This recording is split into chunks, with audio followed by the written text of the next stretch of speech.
Sarah sighed as she pulled into the driveway after a long day at work. She was looking forward to having a quiet evening at home with her husband, John. But as she entered the house, she immediately sensed something was off. "John?" she called out, but there was no answer. She walked into the living room and noticed John's jacket draped over the couch. Strange, she thought. He never leaves his things lying around. As she continued down the hall, she heard hushed voices coming from the bedroom. Her heartbeat quickened. Gripping the doorknob, Sarah took a deep breath and turned it slowly. The sight that met her eyes would be forever seared into her memory. John was in their bed. The sheets tangled around his bare legs, and next to him was a woman Sarah did not recognize. Time seemed to stop as the blood drained from her face. "Sarah," John exclaimed, hurriedly grabbing a pillow to cover himself. This isn't what it looks like." Sarah could not find any words. Her hands trembled and her vision blurred with tears. The woman in their bed recoiled at Sarah's presence. "Oh my God, I'm so sorry," she offered meekly. Ignoring the woman's apology, Sarah kept her eyes fixed on John. After a few excruciating moments, she managed to steady her voice enough to speak. "How could you do this to us?" "To me?" The words came out jagged like shards of glass. John reached for her hand. "Sarah, please, let me explain." But Sarah recoiled from his touch. Shaking her head in disbelief, she choked back a sob. Without another word, she turned and walked away, the image of her husband's betrayal burning in her mind. Sarah walked briskly to her car, tears blurring her vision. She could hear John's footsteps behind her as he hurried to catch up. "Sarah, please," he called out. "Let me explain." She whirled around to face him, anger and hurt swirling inside her. "Explain? How can you possibly explain this?" she cried. John held up his hands imploringly. "It was a mistake. A stupid, drunken mistake. It didn't mean anything, I swear." "Please, you have to believe me." Sarah shook her head in disbelief. "A mistake. You cheated on me in our bed. Subs, how could you do this to me? To our marriage?" "I'm so sorry," John pleaded. "I never meant to hurt you. Please give me another chance to make this right. I promise I'll do whatever it takes to fix this. To fix us." But Sarah could feel nothing but the sharp sting of betrayal. "I don't think I can ever forgive you for this," she said quietly. John's face crumpled in anguish. "No, Sarah, please, I love you. Only you. I'll do anything. Sarah held up a hand to stop him. She took a deep, shuddering breath. "I can't even look at you right now," she choked out. I need space. I need time away from you to process this." She turned and continued to her car, ignoring John's desperate pleas behind her. As she pulled out of the driveway, tears flowed down her cheeks. Her hands gripped the steering wheel tightly as she drove, images of John's infidelity flashing through her mind. Sarah did not know how they would recover from this, or if they even could.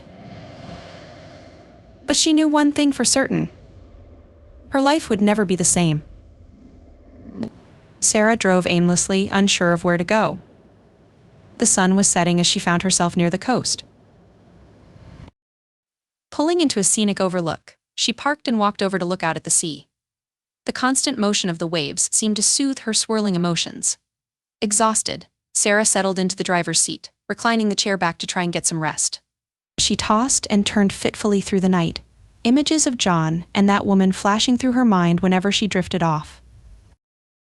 As dawn broke over the water, her phone rang, jolting Sarah awake. She didn't need to look at the caller ID to know it was John.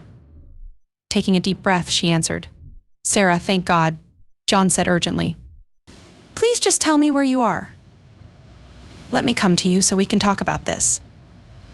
"I don't think I'm ready to see you yet," Sarah replied evenly. John's voice was strained. "Baby, please don't do this. Don't shut me out. We need to work through this together." Sarah closed her eyes against a fresh wave of hurt. "I just need some time, John. This isn't something I can just get over in a day." "You really hurt me." "I know," John said wretchedly. "And so sorry." But running away isn't going to fix anything. Come home. Let me make this right. Sarah hesitated. Part of her wanted nothing more than to go back to the comfort of their life together. But she knew if she returned now, nothing would truly be resolved. I can't. Not yet, she said finally. Please try to understand. John was quiet for a long moment. I don't want to lose you, Sarah, he said in a pained voice. I know, she whispered. I just need some space to think. I'll call you soon, okay? Sarah continued driving with no destination in mind.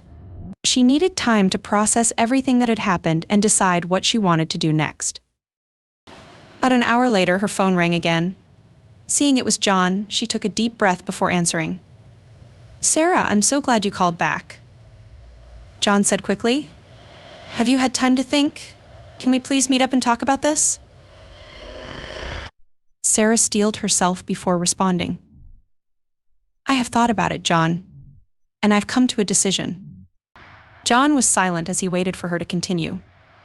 I want a divorce, Sarah stated firmly. What? No, Sarah, you can't mean that. John pleaded desperately. I do mean it, she said coldly. I've tried to imagine forgiving you and moving past this, but I just can't see it happening. You betrayed our marriage in the worst possible way.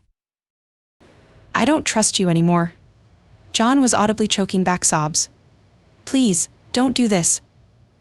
I know I made the worst mistake of my life, but I love you. We can get through this together if you just give me a chance. Sarah closed her eyes against the pain in his voice.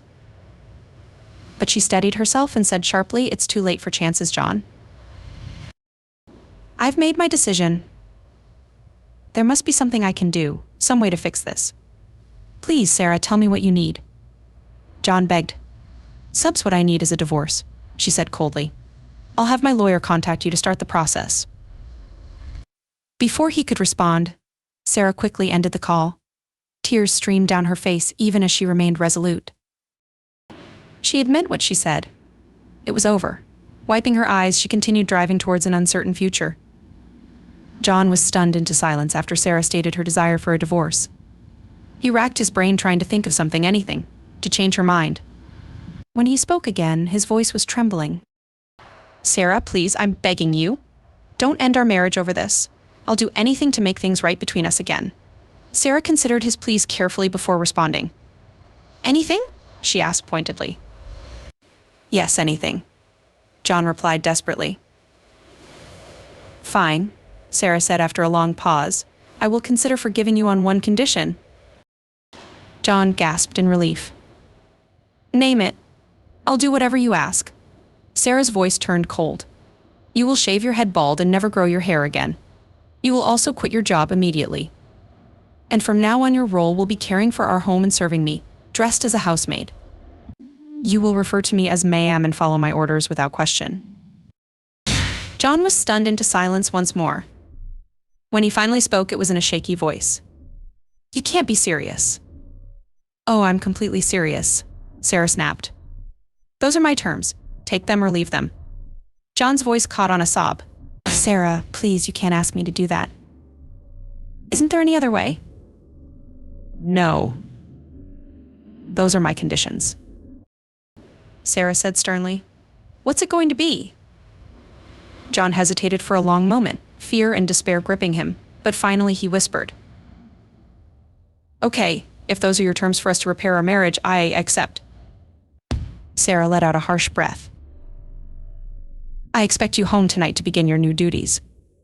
And with that, Sarah ended the call with John, feeling a surge of vindictive satisfaction at his agreement to her terms.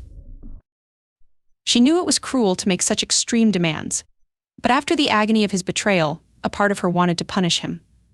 Steeling her nerves, Sarah drove to a local barber shop. She asked the barber for a dramatic change of short, flat-top haircut. As the buzzer sheared away her long locks, she watched her former self disappear in the pile of hair on the floor. The woman who emerged with severe geometric lines shorn close to her scalp was someone new. Someone strong. Sarah paid the stunned barber and made her way home. John's car was already parked in the driveway when she arrived. Taking a deep breath, she entered the house. John rushed to greet her, shock washing over his face as he took in her radical new look. "Sarah, what on earth did you do to your hair?" She gave him an icy look. "I decided it was time for a change. Speaking of changes, it's time for you to honor our agreement." She held out a frilly maid's uniform. "Go put this on and report back here to begin your duties." John recoiled slightly. "Sarah, please think about what you're asking me to do. This is crazy." Her eyes flashed with anger. "What's crazy is you thinking you can betray me and our vows without consequences. Now go put on that uniform and do as you're told." John's shoulders slumped in defeat. "Yes, ma'am." He acquiesced weakly as he took the costume. Sarah watched him shuffle off, the beginnings of a smug smile on her face. She had brought him low, lower than she had ever envisioned possible, but for her broken heart, it was a start towards vengeance. Head held high, she waited for him to return, transformed into her servant. John retreated to the bedroom, uniform in hand, dread weighing heavily on him. He stared at the frilly dress with its lace apron and cap, repulsed. But he had agreed to Sarah's terms, insane as they were. Hands shaking, he slowly put on the humiliating outfit. John glanced in the mirror and recoiled at the ridiculous sight. Tears welled up in his eyes. How had it come to this? He knew he had destroyed Sarah's trust, but her vengeance seemed extreme. Perhaps he deserved it. Wiping his eyes, he steeled himself and went to face his wife. Sarah's eyes glinted with satisfaction when John appeared before her. Without a word, she went to the kitchen and retrieved clippers, gesturing for John to sit. "Sarah, please. You've made your point," John pleaded as she snapped the clippers on. Her face was stone. Silence. "Hold still." John squeezed his eyes shut as the clippers ruthlessly sheared away his hair. He sobbed quietly, gripping the chair. At last it was done. Bald and completely degraded, he hardly recognized himself. Sarah shoved a hand mirror in his face. "Take a look at my new houseboy." Her voice dripped contempt. John stared at the broken man gazing back at him. "Sarah," he choked out. "Enough sniveling," she snapped. "Clean up this mess, then get started on dinner. Hop to it."